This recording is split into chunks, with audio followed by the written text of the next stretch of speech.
This program is made possible in part by the Moving Image Trust Fund.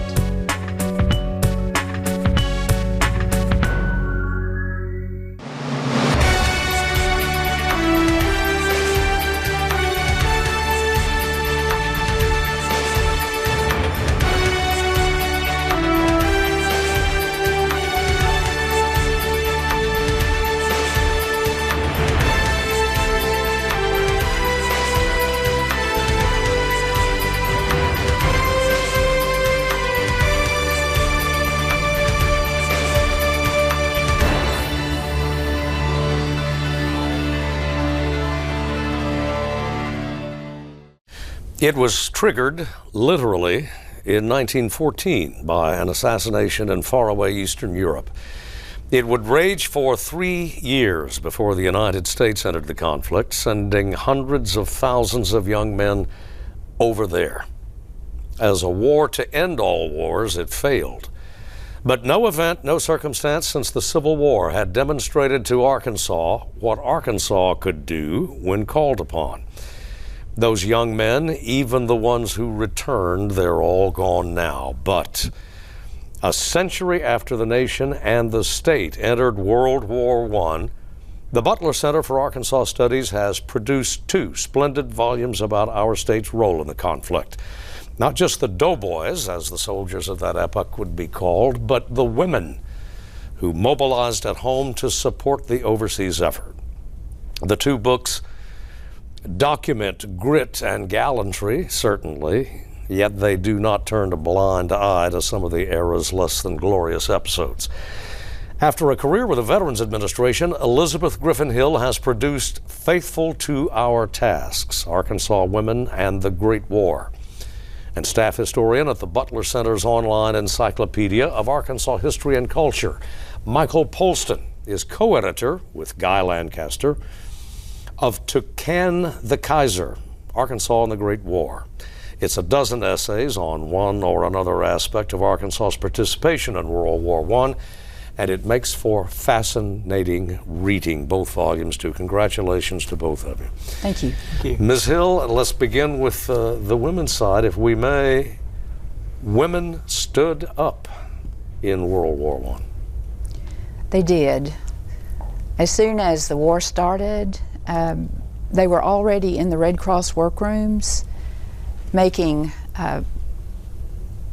hospital clothing and sheets and pillowcases.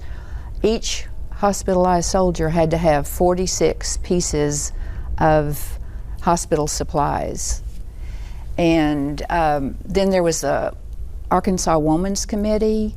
This was part of a pyramid coming down from Washington. There was a Council of National Defense and its Women's Committee. And then in May of 1917, the Men's Committee for Arkansas was appointed by the governor, with Ida Froenthal was the only woman. She was actually the liaison between the men and the women. It didn't hurt any that, or hinder the effort any at all, in that we had, as governor of Arkansas at that time, what can only be described as, certainly in the context of that time, a women's advocate. He was. Governor Bruff, Charles H. Bruff, was a women's advocate. His wife was an activist. Her name was Ann Bruff, very beautiful woman. And he was for the women's rights. And it was very interesting that Arkansas was very progressive in that arena. It wasn't just in the Red Cross arena, but I guess, as you note in the book, one of the first things to impact the country, particularly, I guess, the more agrarian states, were food shortages, or at least of staples anyway. Mm-hmm. And it was women who helped engineer, I don't want to say surpluses, but they helped fight those shortages by amending the way they prepared meals. Something as simple as that, but yet it was a little more difficult than that. The very first thing, the Women's Committee of the Council of Defense for Arkansas was set to meet for the first time on July 2nd, 1917, and a letter came down from Washington just 2 weeks before and said, we want your women's committees to to spearhead a campaign to have women sign that they are willing to follow the government's directions in food conservation. And immediately the women went to work, and they sent out, in two weeks, the Arkansas Gazette had a list of women who were to be the chairman in their counties, and it basically said, if your name is on the list, you are the chairman, and if you can't do it, you must find someone else. And then for the long run, they depended on their home economics department and the home demonstration agents to teach women how to manage their own kitchens and how to do without first wheat and then meat. They learned how to cook with, to make cottage cheese and to cook sausage made out of cottage cheese. And then it was the sweets, and the sweets were probably the most difficult for the Arkansans. One agent in her newspaper column was trying to encourage women to use corn sugar, which is not anything we use. But then she started, she would tell them how they should use it, then she'd say, well, it's palatable. And then another one, you can learn to like it, but don't put it on your fresh fruits. we had, it was recommended anyway, as you noted in your book, there were wheatless days, there were meatless days that were urged upon the populace. And this was all voluntary. Yeah. There was no rationing as there was in World War II, and apparently it was enough. And there were, as you said in your introduction, there seemed to be a lot of very negative rhetoric in the newspaper, telling women that they weren't doing things right, or that they were not doing enough. And on the food side, one woman in September of that year said the reason that we have to have this is that we've had it too easy, and we're not willing to give up.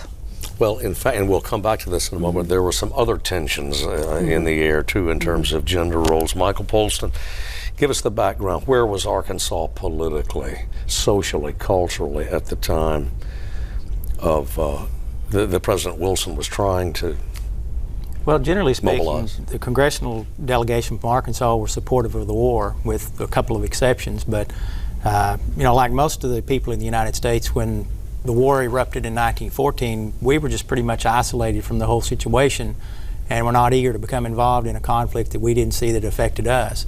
But over those 2 or 3 years between 1914 and 1917, a series of events occurred, which of course Arkansas people were reading in the newspapers and hearing about, and then the government was really headlong into propaganda by 1916 and early 1917 to promote America's entry in the necessity for the United States to get into the war.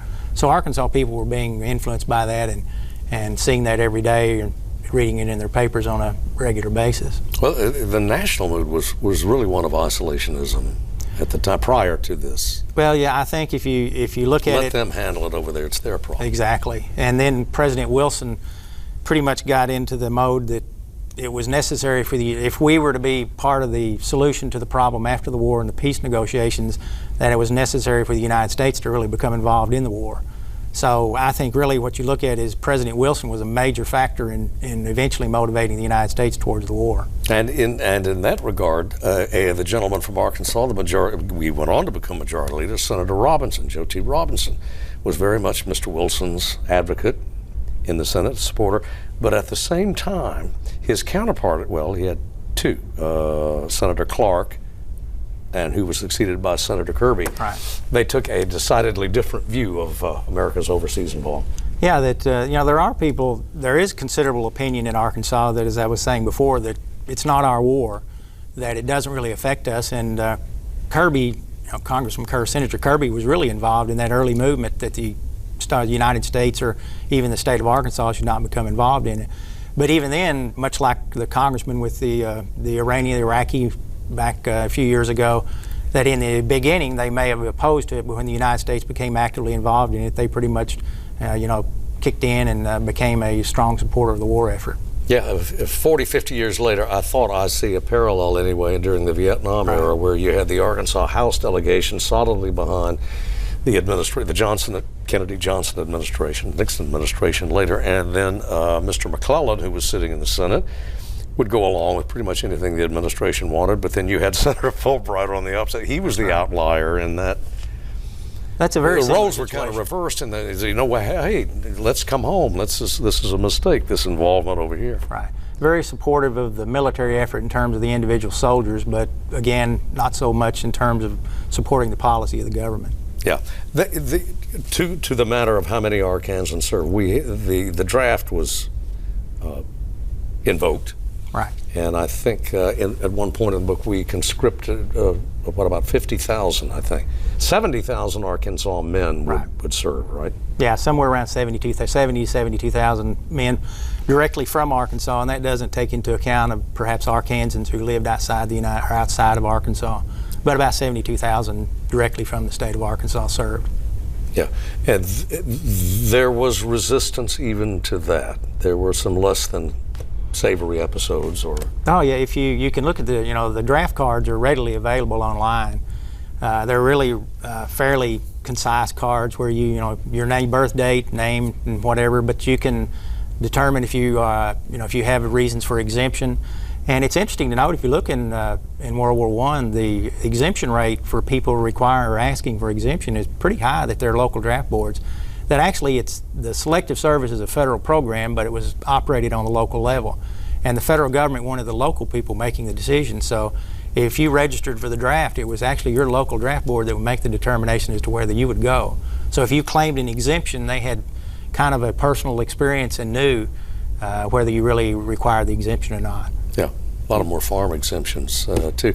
There was, during World War I, draft evasion. There was desert. I mean, it was like every conflict has episodes of it, and it got violent at times. Well, it got violent, particularly in Claiborne County, when you had what would eventually be known as the Jehovah's Witnesses. There was a group of men up there who decided that it was opposed to their religious beliefs. And as I was saying before, the government had a list of what they considered to be standard religions, and Jehovah's Witnesses I don't believe is on the list, but it wasn't that hard to really get an exemption. But occasionally you would have pockets where people would resist, and the government, particularly the local government, the federal government, considered that to be the resistance against the policies of the government were pretty severe, and so they would send, in this case in Claiborne County, sent troops up, and there was a shooting or two, and it was concerned that perhaps would really spread throughout the state. But that's really about the only place as a group. But there are individual examples across the state too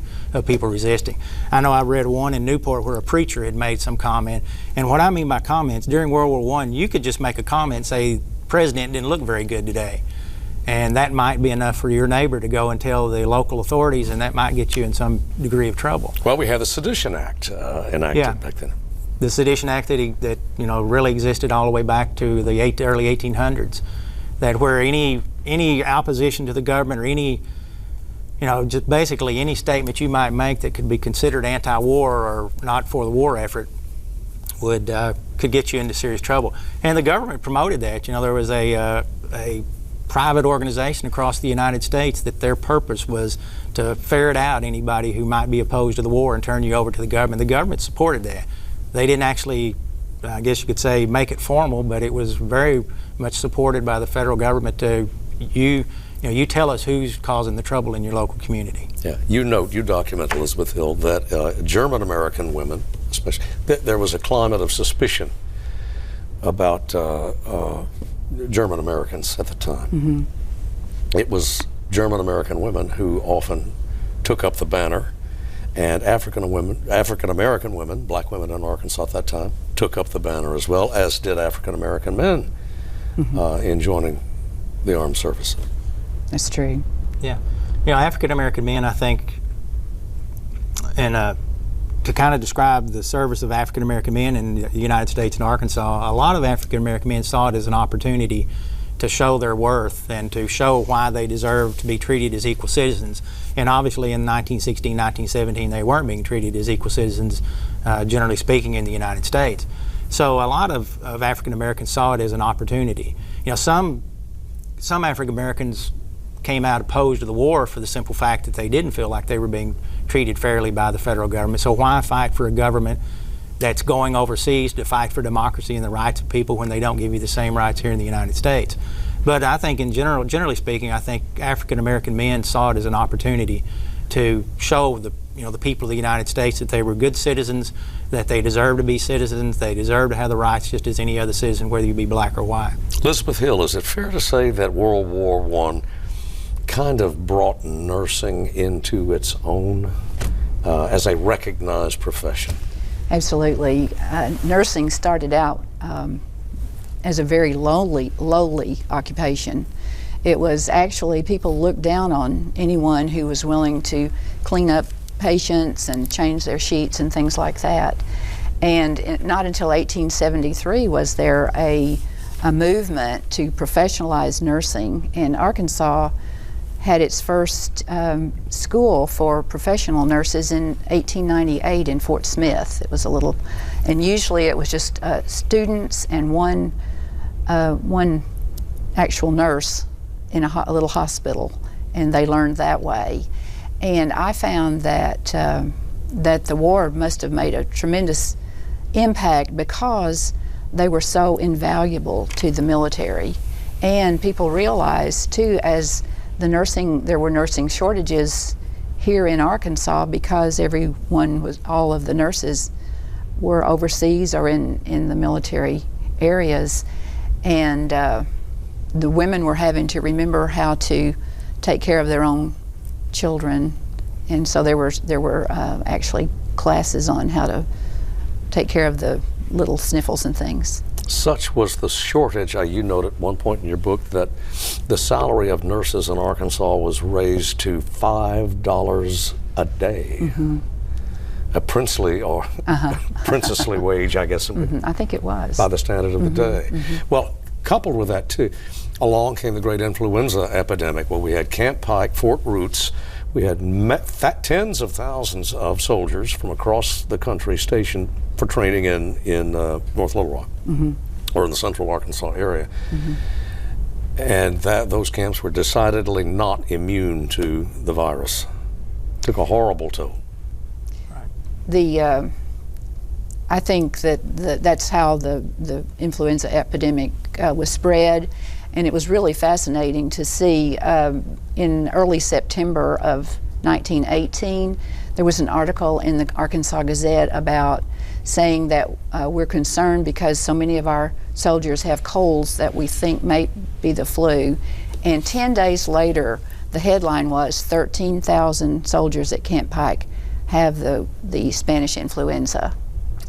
And in Arkansas, the women were asked immediately to help because rural families were actually, many were wiped out because no one was able to get up and get food or water for the family. So the women were asked to take charge, and they did. They opened up all the home demonstration kitchens from throughout the state, and they served soup and other sustenance to those families. And then also in the willingness to serve campaigns that had taken place, first in general in February of 1918, and then later for nurses, women who signed up that they were willing to be trained as nurses. This was probably the most important thing that came out of that campaign, because women were called upon, and in Faulkner County they were asked to help at the Student Army Training Corps barracks and at Hendrix College. And the final report of the Faulkner County chairman was that out of 400 boys, we only lost 2. So the women were able to make a big impact in that way. Overseas, there was unquestioned, as a matter of fact, recognized valor. We got Mike Polston, I went 3 Medal of Honor winners from World War I from Arkansas, including, I did not know, including the first and perhaps only soldier to be awarded the Medal of Honor twice. As far as Arkansas is concerned, I believe that's true. There have been a handful nationally. Interesting, in an Arkansas connection, Douglas MacArthur's father, Arthur MacArthur, was a double recipient. And of course, MacArthur Douglas were born in Arkansas. But yeah, there's 3 Arkansans All three were awarded their medal posthumously, that they were all killed in action or died of their wounds shortly after.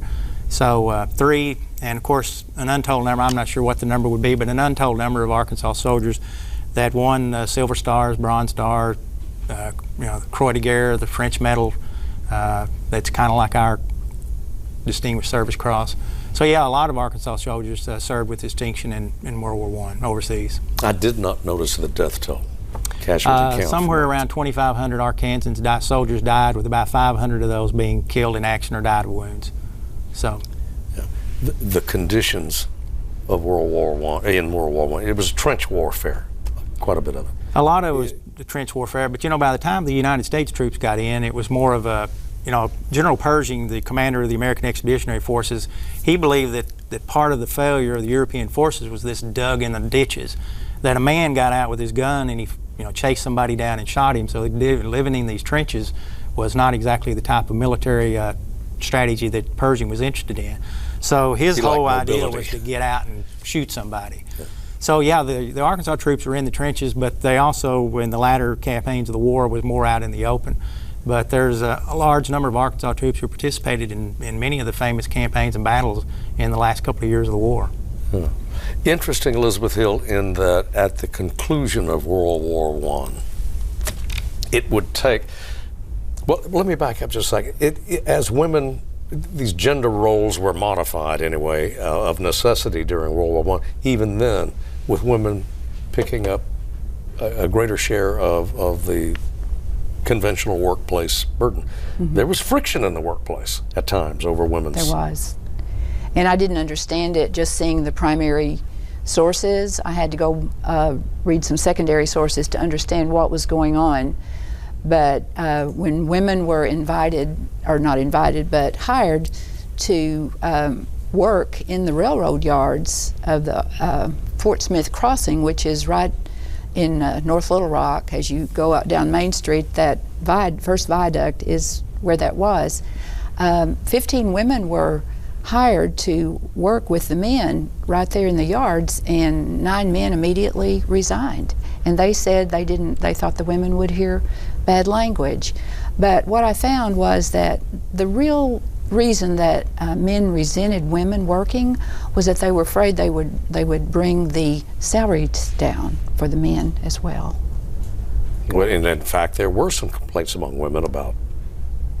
Oh, the women didn't like wages, the women didn't like making less pay, and I was actually shocked as I started reading in the Arkansas Gazette about in Fort Smith and Little Rock, the telephone operators had gone on strike against Southwestern Bell.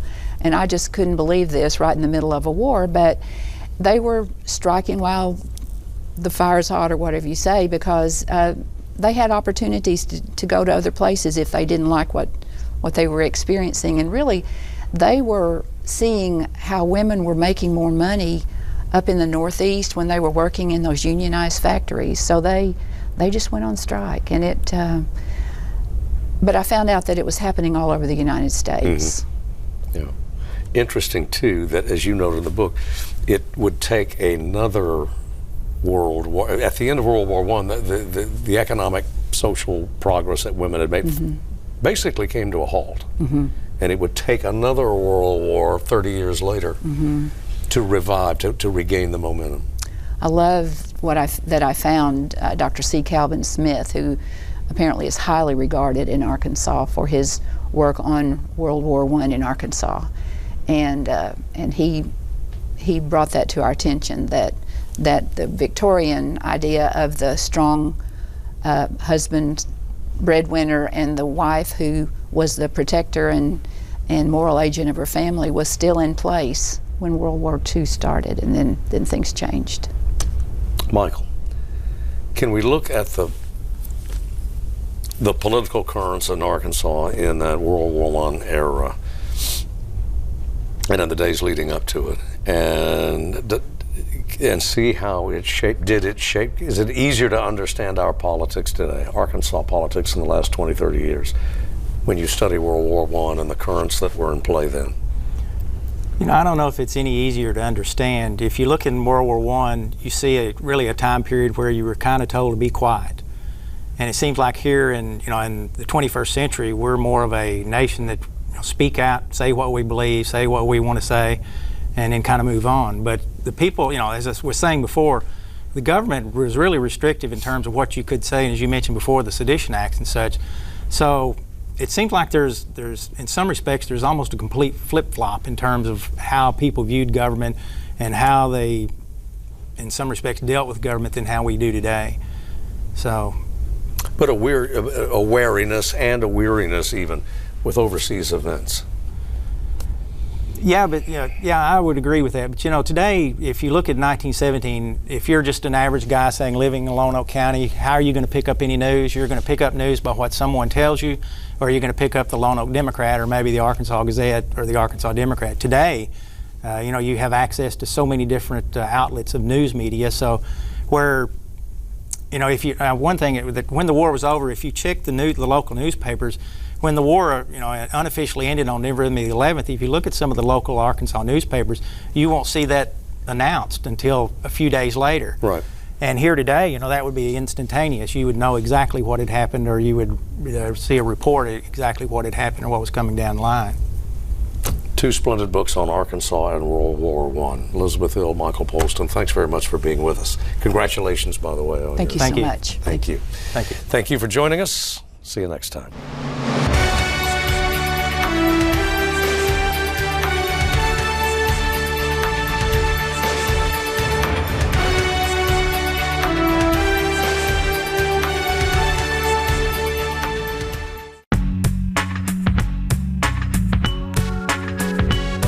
This program is made possible in part by the Moving Image Trust Fund.